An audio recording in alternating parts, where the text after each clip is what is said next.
Hello, welcome to Urban Tango Nights Talks. I'm Chris. I'm Alison.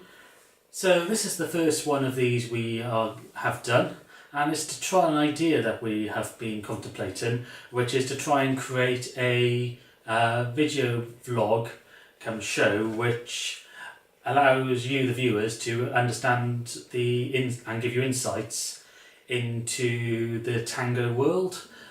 So we want to sort of build this idea up into having a sort of review section, interviews with tango dancers, tango organisers, tango performers, tango teachers, hopefully from around the world, and just have general discussions to find out what they think about tango, where they think tango is going, and just to give you a bit of background of what actually happens with Argentine tango. And hopefully maybe get you thinking about it in different ways.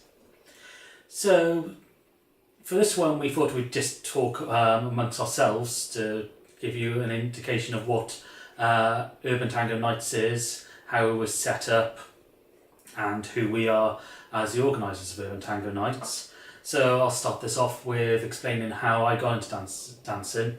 You can obviously read all about this on our website, so we're not going to go into too much detail. But I started dancing in 2007 at Swansea University Dance Society in the Latin and ballroom class and the men's ballet class, which I started after being challenged to go to improve my footwork for rugby.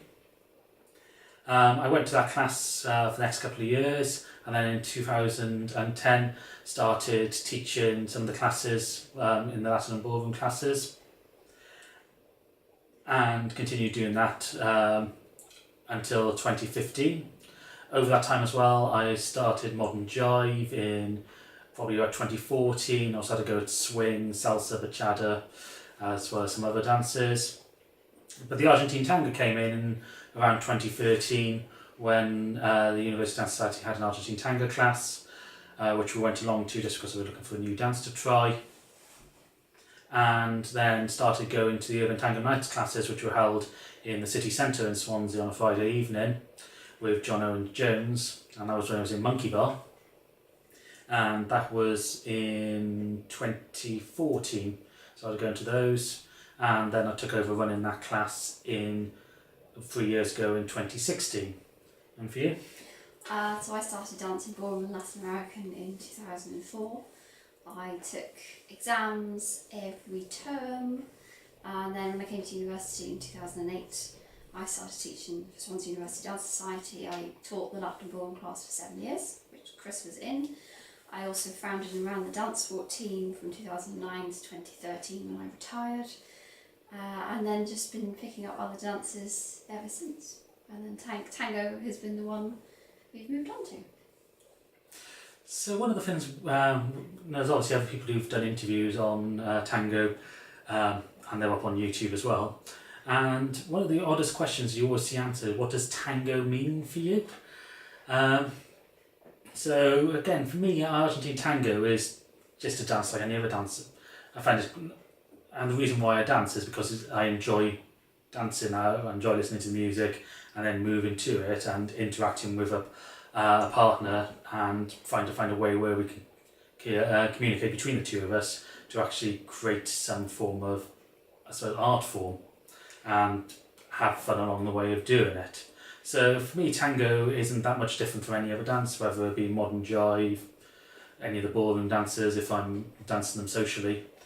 It's just an opportunity to give yourself expression and express musical ideas while having fun doing it. I suppose you must be something very similar. It's the same really, yeah. I think it's a much freer dance than the ballroom Latin dances, which are sequence-based, choreograph-based, strict tempo. You have to be on time, your feet have to be right, your arms have to be right, everything has to be right. Whereas tango is maybe more creative in a way, because whatever you dance is, you're only going to dance that once with that partner. You're not going to do the same thing again. So I think it's because it's kind of, each dance is different, and you do have more of a conversation with your partner about what you want and what you hear and what you want to express.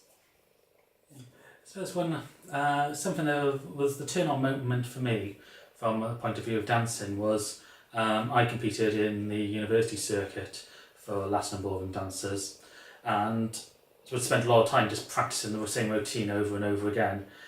Part of that practice was quite enjoyable. It got me to learn a lot about the dancers because I was watching YouTube videos, going through the book. For those who don't know, Latin and ballroom has a book with all the moves set out in it, and when you do a competition, you'll have to keep to those moves.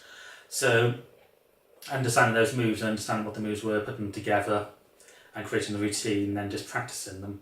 But it's always nice to be able to just go and then dance with somebody else and not stick to the routine and improvise. And this sort of led me into the ways that I changed my teaching was. So again, when I was teaching Latin and ballroom, we always started off with the formulaic way that you would do in any Latin and ballroom dance school, where you would split the leaders and the followers. You would teach them each their part of the routine. You put them together, and they would then dance through the routine. But when for the university, because you had lots of, I suppose, early adults, so 18, 19, 20, 21-year-old men and women who were in a new environment because they're in a educational environment, a pure educational environment, they're having to go moving away from homes for the first time, you'd always get this sense of nervous from the leaders. And when my actual background is a scientist, I'm a physicist, and when you observe this, you try and think about ways around the problem. How do you make things better? How do you help the people there to learn and understand? So one thing that was always on my mind is when you teach people a routine, if they've never danced before, and especially as a leader and as a man, you're always worried about stepping on the follower's toes, worried about touching the follower. Yeah, you get. Or do you go to a dance class and you're worried about being touched? It's an odd sort of perspective, but you are nervous about that sort of thing. And then on top of that, not only do you have to remember your own moves, you have to remember them in an order as well. So and to the music. And to the music as well. So what I always found was, maybe if you break the dance steps down, so you don't have to teach set routines, but you teach people the understanding of the actual moves and how they link together, and just look at how they vary, the variations in it. And my ways of teaching physics relate to that. And once you get your sort of basic part right, so if it's just as simple as stepping forward, can you then modify that to just stepping back, and can you create variations without having to really tax the mind? So that's something that really interested me with dance. And also, as I became more of a teacher, it was more trying to get people to actually just enjoy dance. People are, unless they want to do competitions or shows where things actually have to be spot on and perfect, or perceived to be perfect, is it better for them to just be purely having fun all the time, because quite often they're giving up their time and their evenings and also sometimes their money to be able to do that. And I think you, over time, because you obviously started off in your Latin and ballroom classes, which was formal. I think it's because that's the only way I'd learned. So you learn, and also the difference is that there were no boys in the class. It was all girls, and all the teachers were. When I started, there was one male teacher, but he left, so there was all female teachers, of which I became one. So learning, you just learn, and also you were trying to pass an exam, and then when I went on to teach, you teach the way that you've been taught. So I would teach it separately, but I could see the problem, and did see the problem over those 7 years of men just getting frustrated and leaving. I mean, we even heard a story from someone years later that a couple who were a couple outside basically rowed through the entire class because he kept getting it wrong, and she stepping on her and she wasn't happy, that they never came back again. And how many years later I was thinking, it's very difficult to see a lot of this stuff because it was such a massive class as well. But you can see that it's a problem, and that actually understanding, I think, and how things work is a much better way of teaching for men than women. Not all the time, but I think particularly in those classes, most girls have done some dancing before, whether it's they did ballet when they were little or they danced around a handbag or one or the other. They have movement is much easier for them to do, and also I suppose it's more accepted for a woman to dance than for a man. So there's a lot of hurdles for the men to overcome. Getting them through the door in the first place is an achievement. And so if you make it difficult for them while they're there, they're not going to make it back through that door again, are they? Yeah. So yes, I think making the understanding, and also that they are leading, is important, because it's their choice, it's their decision what they're leading, and then the follower just has to follow, rather than the follower going, you did that wrong, you turned me the wrong way, all that sort of stuff. Just trying to think of that, though, just came to my mind. Nothing really to do with how we teach, but there is always something quite interesting when you watch a man who comes to the class for the first time, who maybe has been dragged along by a female friend. And friend. Yeah, friend. Very good friend. Very good friend, possibly. And how they start off very nervous, but by about 3/4 of the way through, they start getting very competitive and start getting it. And they do. Yeah, that's very true. And as a teacher, that's brilliant to watch, just to see people try and push themselves. And yes, they go around the room. So, Urban Tango Night, we should probably talk about as well. So, Urban Tango Night is a tango club based in Swansea, Wales, UK. Yes, for the world. Yeah. I think YouTube is confined to the planet at the moment. We don't know who's Yeah, listening. We don't know who's listening out there. So, with Urban Tango Night, it's a tango club based in Swansea. As I say, we took it over from John Owen Jones. So, he was a tango teacher in Swansea who ran the club and taught me. So, what happened was we were trying to run a social dance at the university, and we wanted all the different dance clubs from around Swansea to come together, or the partner dance clubs to come together and have this big social dance. So, I went around to different classes, and I went to this Argentine tango class and really enjoyed it. And Alison, unfortunately, was working on Friday evenings, so when she came home from work, I used to teach her while I was in the class, and the classes were really, really good, really informative. Music was good. So that what really kept our interest in Argentine tango. And when we then took over the club, let's say in 2016, we wanted to keep that sort of idea of having really good music. And we started off as more of a Nuevo club at the Urban Tango Nights when John ran it was a Nuevo club. So when we took it over, we just continued the mantra of it. But over time, as we started speaking to more people, understanding what they wanted, and then going to other events and seeing how they should be interacting with the people from our classes, so give them like a full rounded background. We sort of varied it up a bit, so now the club we wouldn't classify it as Nuevo or traditional or salon or milonga. It's just tango. We cover absolutely everything, because we believe that if you want to really become good at something, you need to understand it. Therefore, you need to be able to do it all. Then you can pick and choose the parts that you like and enjoy, and you can do those yourself. You also need to be aware of all the aspects, all the different types, so that you can make that informed choice. So that's what happened when we took over the club. The club is obviously much older than Urban Tango Night. It converted out to something called Harry Tango, which was around in, I hate this term, the noughties. But before we were in Swansea. So the club has some history. And also as a club, we wanted to really build the tango scene in Swansea. We, as dance teachers, just want people to dance and enjoy themselves and have that opportunity. We don't want people to dance like us. We don't want to inflict our views on people. We don't want to churn out a factory of a load of dancers who are exactly the same as we are, who toe the party line or anything. No, just if we want to do that, we can just program some robots to do that. Yes. There's a quite good robotics department in Swansea University now, or part of it. So, yeah, we want to try and encourage people to find their own styles in tango, find what they enjoy, and then we want to facilitate that.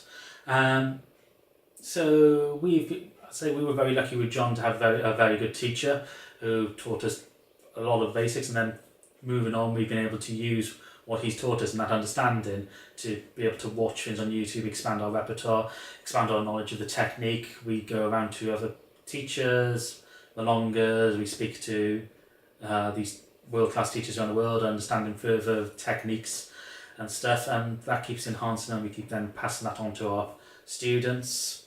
Even now, we've now got assistant teachers who have now got to the same sort of knowledge state we were 2.5 years ago when we started really teaching fully. So we had that, and also as part of the tango scene, wanted to actually allow the people who came to our classes to actually dance tango in Swansea on a bigger level. So rather than just coming to our class and practicas, actually have events for them with guest teachers. So and a range of music.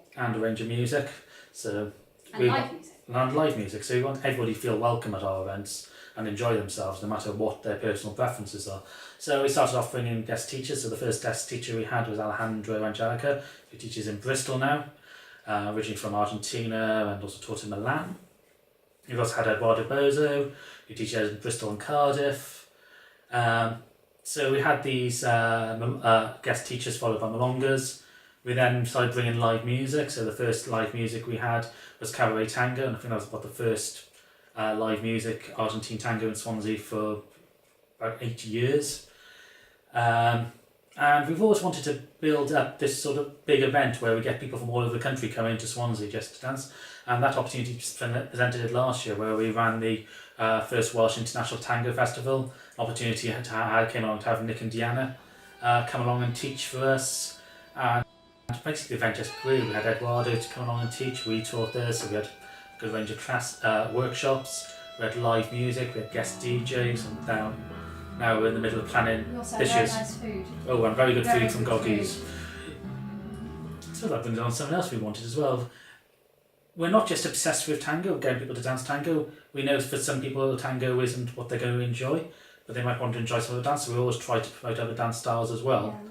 And also just supporting Swansea as a whole as well. So we try and look for events where we can actually add something to it and help run those. So it's about a community, isn't it? Like a strong dance community, by going to other different dance classes and events and supporting them, because people will support you back as well, and it just creates a nice healthy place for people. And also we know that not every person's gonna find tango to be their dance, but if we told them about a different class and they go to that class and they find their dance that they love for the rest of their lives, then we're really happy we've helped that person find it.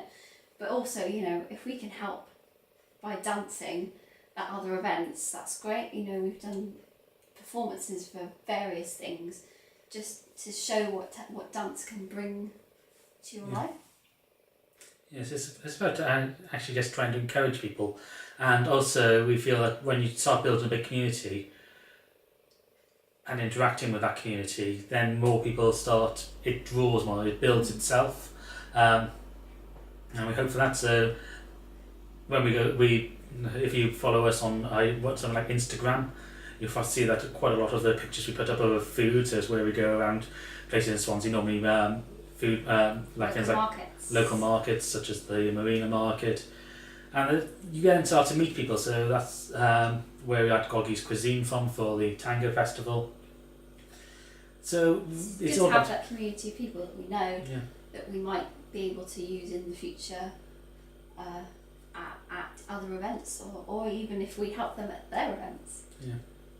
So there's also lots of charity work that we try and do as well. So if we can use tango to help people and help charities, we're very much for that, or just dance. So things like the third Monday of the month, are the money from our class goes to Discovery, which is a student-led charity at Swansea University. And that also again goes back into what we think community should be. We want to just encourage people to dance, so anything we can do to facilitate that. So we're very lucky at the moment that both the Talias and Create and Peppermint on Wine Street allow us to have the room for free, so it means we don't have to charge for our classes. We do put out a donations tin, which then goes into either go into charity or running of the club, so it means we can cover our insurance and music licenses and anything else we need. But it also means that if you are on low income or you just want to get out and dance and you don't have the financial means to do that, or you want to try several different classes a week, it helps. We know there's different arguments about whether people should run classes for free. We're not professional teachers, we don't make a living from this, we don't take any money out of this. But we know that some people do view a sort of a free class is that you then taking people away from classes which are paid, which then go on to support professional teachers, which we do see the point of. But we try and think about this as a way of, if they're coming to our class, they've then got money then to go to another class and then hopefully support a professional teacher.